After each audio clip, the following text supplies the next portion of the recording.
அந்த படத்துல திமுகவுக்கு எதிரான பல வசனங்களும் காட்சிகளும் இடம்பெற்றிருப்பதாக சொல்லப்படுகிறது. வெளிவரும் செய்திகள் அப்படி சொல்கிறது.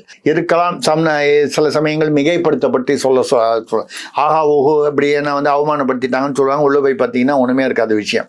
இது நடக்கக்கூடிய ஒரு யதார்த்தம். இப்பொழுது இங்க என்ன நடந்திருக்குன்னு பாத்தீங்கன்னா, 14ஆம் தேதி பொங்கலுக்கு பதிலாக 9ஆம் தேதி ரிலீஸ் பண்றேன்னு ஒரு முடிவு பண்ணாரு. இத்தனை பிரச்சனைகளையும் ஜனநாயகன் இப்போ நீங்க ஜனநாயகனுக்கு திமுக அரசு தடை விதிக்குமா அப்படின்னு கேட்டால், அது நேரடியான தடையாக இருக்க வேண்டும் என்கிற அவசியம் இல்லை. மறைமுகமாக தடை கற்களாக இருந்தாலே அது தடைதான். ஓகே, ஒரு சில டிஃபிகல்டிஸ் கொடுப்பாங்க அப்படின்னா சார், இப்போ ஏற்கனவே தலைவா படத்துக்கு புரட்சி தலைவர் ஜெயலலிதா தடை விதிச்சப்பவே அப்போ அதிமுக மேல விஜய் ரசிகர்களுக்கு ஒரு அதிருப்தி ஏற்பட்டுச்சு ஏற்கனவே. அதே மாதிரி இப்ப அப்ரப்டா வெளிப்படையா ஜனநாயகன் படத்துக்கு தடையோ இல்ல சிக்கலோ இல்ல நீங்க சொல்ற மாதிரி ஒரு சில டிராஜடிஸோ கொடுத்தா மக்களுடைய வெறுப்பை ஆளுங்கட்சியான தமிழக திமுக அரசு சம்பாதிக்குமா இல்லையா?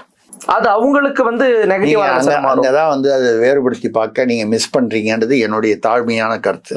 நீங்க மக்கள்னு சொல்றீங்களே, இல்ல தாவேகா ரசிகர்கள் விஜய் ரசிகர்கள் அல்லது தாவேகா தொண்டர்களுடைய வெறுப்புக்கு திமுக ஆளாகும் என்றால் உண்மை.